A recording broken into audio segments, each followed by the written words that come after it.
Good evening. How are we feeling today? You seem calmer.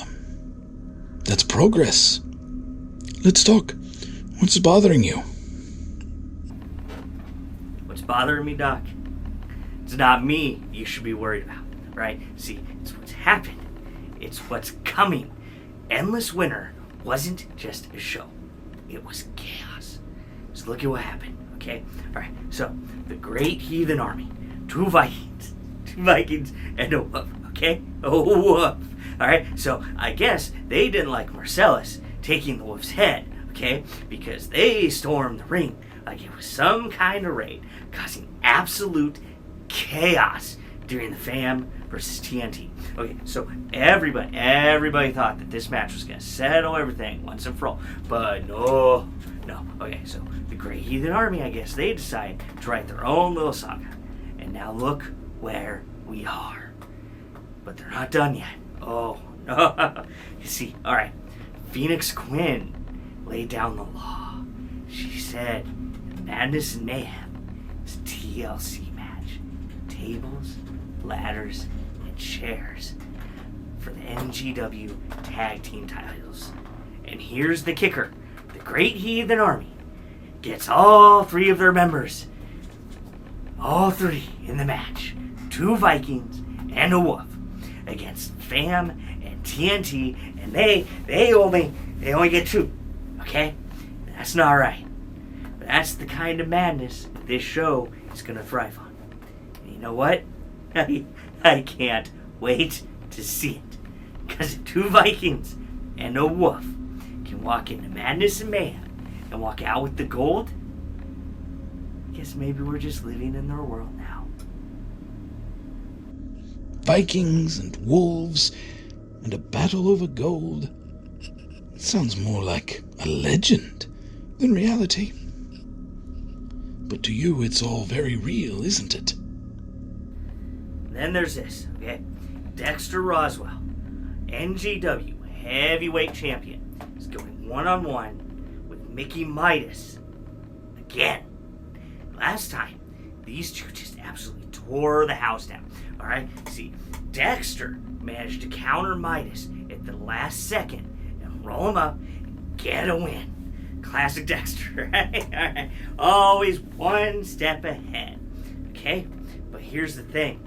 Mickey, he wasn't having it. The handshake after the match? Nah. Alright, Mickey, he wasn't about to play nice.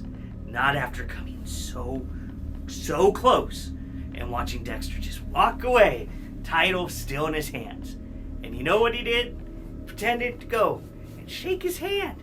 And then hit Dexter, rolling cutter, and left him out in the cold, right in the middle of the ring. But you know what? It was a message, loud and clear.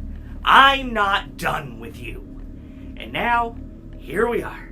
Madness and Mayhem. Round 2. Dexter Roswell, calculating champion, who always finds a way, versus Mickey Midas, the man who's just not chasing the title, he's chasing redemption. This isn't just another match, right?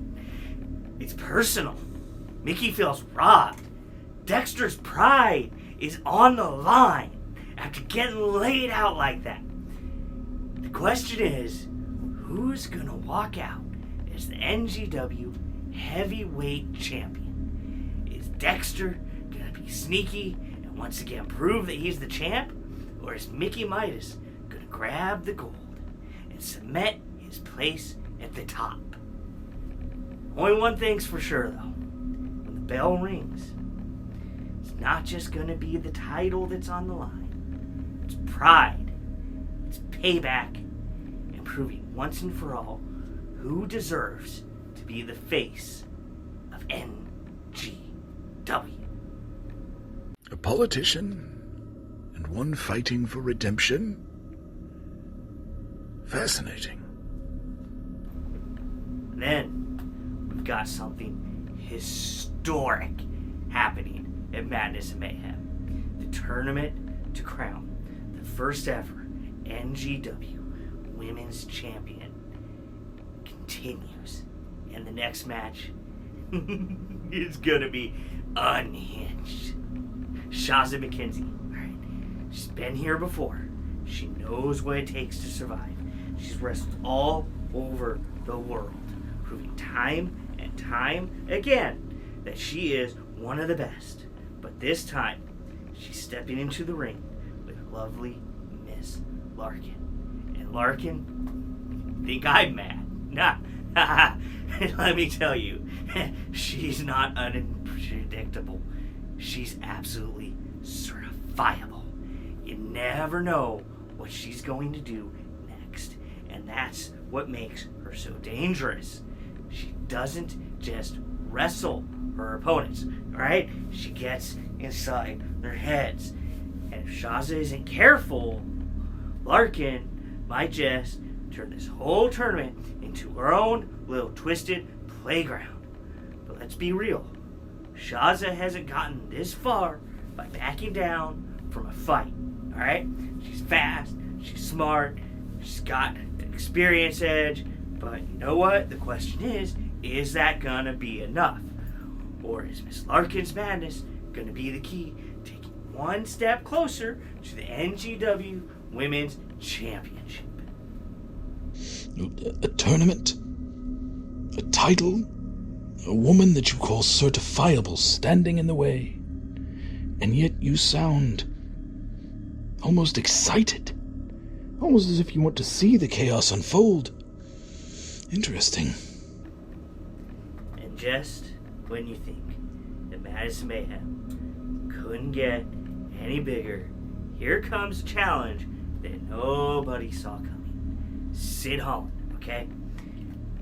He's been a fighting, wrestling for a cure champion, alright? The man's as tough as they come, always ready to put it all on the line. But this time, he's got a problem. And that problem is Marco Hendricks.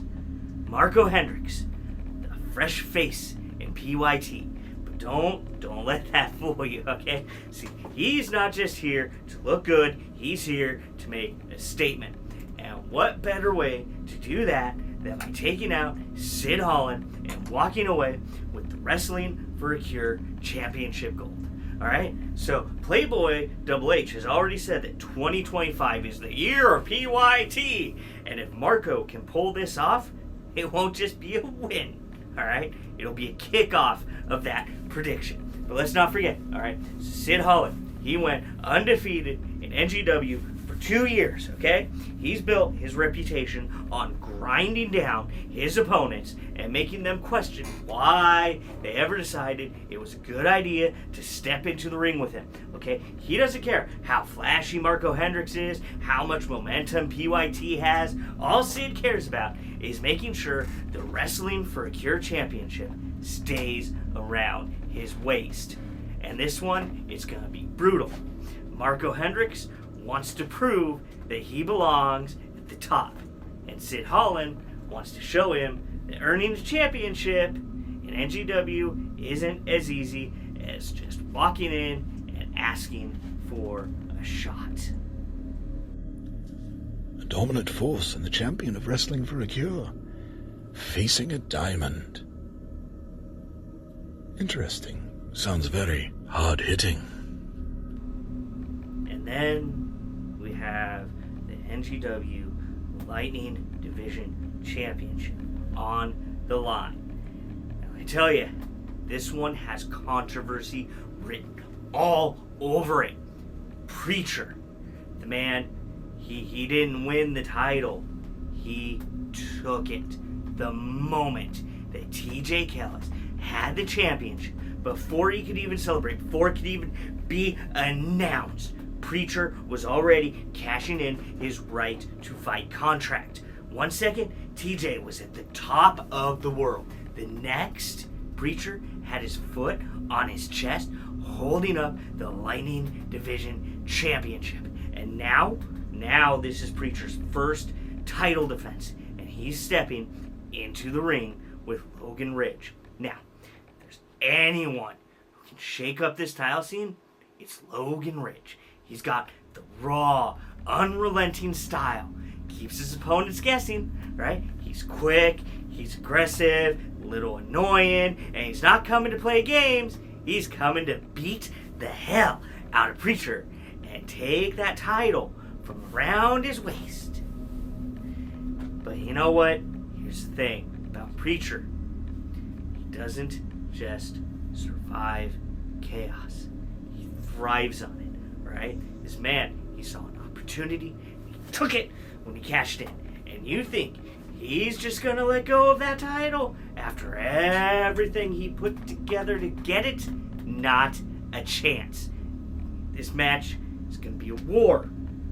Okay? Preacher's fighting to prove that he deserves to be the champion, right? Logan Bridge is fighting to prove the Preacher never should have been champion in the first place. Lightning Division has never seen anything like what's coming. A millennial Z and a dark Preacher fighting for lightning? And then there's Pretty Boy Floyd. It's his last match. How do you say goodbye to someone like that? How do you let go of someone who's been there for so long?